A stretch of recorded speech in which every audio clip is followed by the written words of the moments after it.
lesson that I want to bring out, because I did the previous two lessons, and this is my third sit-down lesson that I want to bring out. And this is Ecclesiastes, verse 1 all the way through verse 8. And it's as it reads, time for everything. This is Ecclesiastes chapter 3, verse 1, and it reads, "To everything there is a season and a time of purpose." Right, for there is a time to seasons and every purpose under heaven.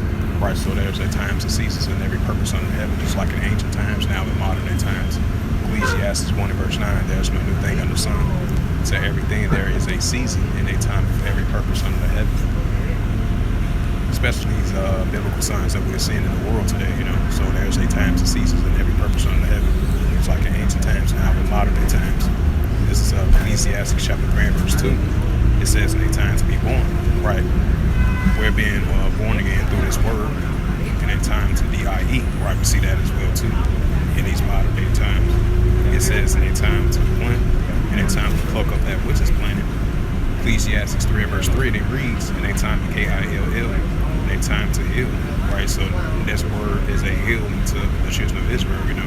Especially as one that's hearkening to the words of Yahweh of Israel and through his wisdom, knowledge, and understanding, and coming back to being an Israelite, In a time to kill, and a time to heal, and a time to break down, right? So where the time of Babylon is being broken down by the words of Yahweh of Israel.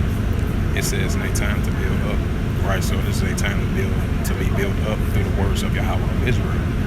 It's like in ancient times, now in modern day times, Ecclesiastes 3 and verse 4, and it reads, "In a time to weep, and a time to laugh, and a time to mourn, and a time to dance." Ecclesiastes 3 and verse 5, and it reads, "In a time to cast away stones, and a time to gather stones together, and a time to embrace, and a time refrain from embracing." So we are refraining from the ways of this world, but we are embracing of coming back into the Heavenly Father through his wisdom, knowledge, and understanding. And this is Ecclesiastes 3 and verse 6, "In a time to hit, and a time to lose, and a time to keep, and a time to pass away." Ecclesiastes 3 and verse 7, and it reads, "And a time to rend, and a time to sow, and a time to be silent, and a time to speak." The rest of the words of prophecies are speaking in the names of Yahweh of Israel and through his servants and through his prophets, just like the prophets of old did. Now we see this in modern day times. There's no new thing under the sun. Ecclesiastes 3 and verse 8, "And a time to love," right? It's a time to love the Israelites, coming back to the law, statutes, and commandments of Yahweh of Israel, and coming back to being the Israelites and keeping the law, statutes, and commandments, and focusing on righteousness and turning from the ways of this world. And that's keeping the love of Yahweh of Israel, acknowledging his ways, as it reads in Proverbs chapter 3, verse 5 through verse 6. And this is Ecclesiastes 3 and verse 8. Ecclesiastes 3 and verse 8.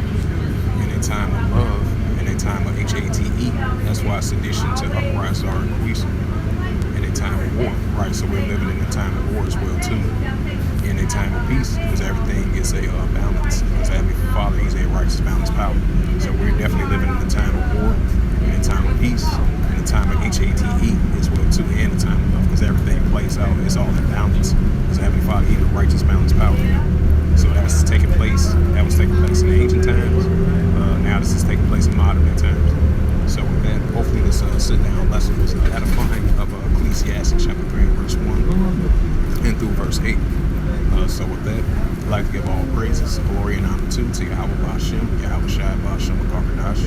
Shalom to the elders, Wa'aki and Wa'akwa. Until next time, I will say Shalom.